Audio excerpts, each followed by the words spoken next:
Hello students, আজকে আলোচনা করব লৌকিক ও অলৌকিক সন্নিকর্ষের পার্থক্য।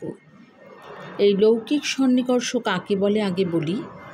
বিষয়ের সঙ্গে ইন্দ্রিয়ের যখন প্রত্যক্ষ সন্নিকর্ষ হয় তখনই তাকে আমরা লৌকিক সন্নিকর্ষ বলব।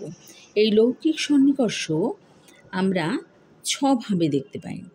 এই ছটি ভাগ হলো সংযোগ, সংযুক্ত সমবায়, সংযুক্ত সমবেত সমবায়, সমবায়, সমবেত সমবায়, বিশেষণ, বিশেষ্য ভাব।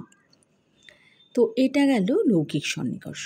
আর অলৌকিক সন্নিকর্ষ কাকে বলবো না, অলৌকিক সন্নিকর্ষ হলো যখন বিষয়ের অনুপস্থিতিতে ইন্দ্রিয় যখন অনুপস্থিত বিষয়ের প্রত্যক্ষ জ্ঞান লাভে সক্ষম হয় তখনই তাকে কিন্তু অলৌকিক সন্নিকর্ষ বলবো। এই অলৌকিক সন্নিকর্ষ তিন প্রকারের: সামান্য লক্ষণ প্রত্যক্ষ, জ্ঞান লক্ষণ প্রত্যক্ষ, আর হচ্ছে যোগজ লক্ষণ অলৌকিক প্রত্যক্ষ। তো এই প্রত্যক্ষ সম্পর্কে এদের পার্থক্যটা এখন আমি বলবো। তো পার্থক্য বলতে গেলে প্রথমেই সংজ্ঞা হিসেবে বলি যে যখন বিষয়ের সঙ্গে ইন্দ্রিয়ের সম্পর্ক যখন হচ্ছে তখনই হচ্ছে যে সন্নিকর্ষ, তখন লৌকিক সন্নিকর্ষ হচ্ছে। আর অপরদিকে বিষয়ের অনুপস্থিতিতে ইন্দ্রিয় যখন অনুপস্থিত বিষয়ের প্রত্যক্ষ জ্ঞান লাভে সক্ষম হচ্ছে তখনই হচ্ছে অলৌকিক সন্নিকর্ষ। এবার বিষয়ের উপস্থিতি সম্পর্কে বলি যে কোনো বিষয়ের যখন অনুপস্থিত থাকে তখন সেই বিষয়ের কিন্তু কোনো রকম কোনো লৌকিক সন্নিকর্ষ হয় না। আর অলৌকিক সন্নিকর্ষতে কোন বিষয়ের অনুপস্থিতিতে বিষয়ের অলৌকিক সন্নিকর্ষ হয়। এবার থার্ড নাম্বার হচ্ছে ইন্দ্রিয়ের প্রভাব প্রত্যক্ষের। ইন্দ্রিয় প্রভাব কি, যে লৌকিক সন্নিকর্ষে আমার ইন্দ্রিয়ের প্রভাব কিন্তু সর্বাধিক, আর অলৌকিক সন্নিকর্ষে ইন্দ্রিয়ের প্রভাব অতটা গুরুত্বপূর্ণ নয়। এবারে প্রত্যক্ষের প্রকৃতি, বিষয়ের সঙ্গে ইন্দ্রিয়ের লৌকিক সন্নিকর্ষের ফলে কিন্তু লৌকিক প্রত্যক্ষ হচ্ছে, আর বিষয়ের সঙ্গে ইন্দ্রিয়ের অলৌকিক সন্নিকর্ষের ফলে অলৌকিক প্রত্যক্ষ হচ্ছে।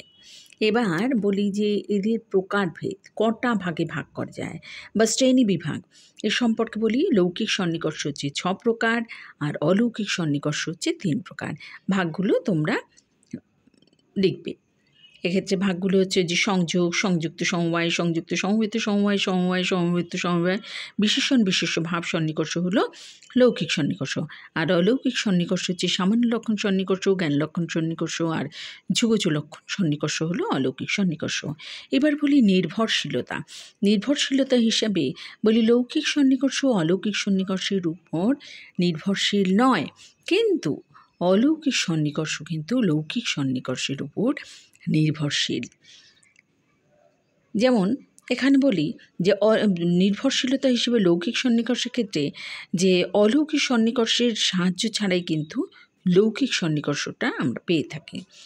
আর অলৌকিক সন্নিকর্ষের ক্ষেত্রে যে যদি আমি চক্ষু ইন্দ্রিয়ের সাহায্যে আগে সংযোগ সন্নিকর্ষের মাধ্যমে চন্দন কাঠের যদি আমরা জানতে পারি, যে চন্দন কাঠ সম্পর্কে যদি আমাদের জ্ঞান হয়, এবং নাসিকার সাহায্যে যদি সংযুক্ত সমবায় অর্থাৎ গন্ধটা আমরা বুঝতে পারি, তাহলে বর্তমান জ্ঞানলক্ষণ সন্নিকর্ষের দ্বারা চক্ষুর ইন্দ্রিয়ের সাহায্যে দূরে যে চন্দন কাঠ আমরা প্রত্যক্ষ করেছি বা দেখেছি তার গন্ধটাই কিন্তু আমরা জানতে পারবো বা জ্ঞান হবে, অর্থাৎ চন্দন কাঠের সুরভির জ্ঞান হয়।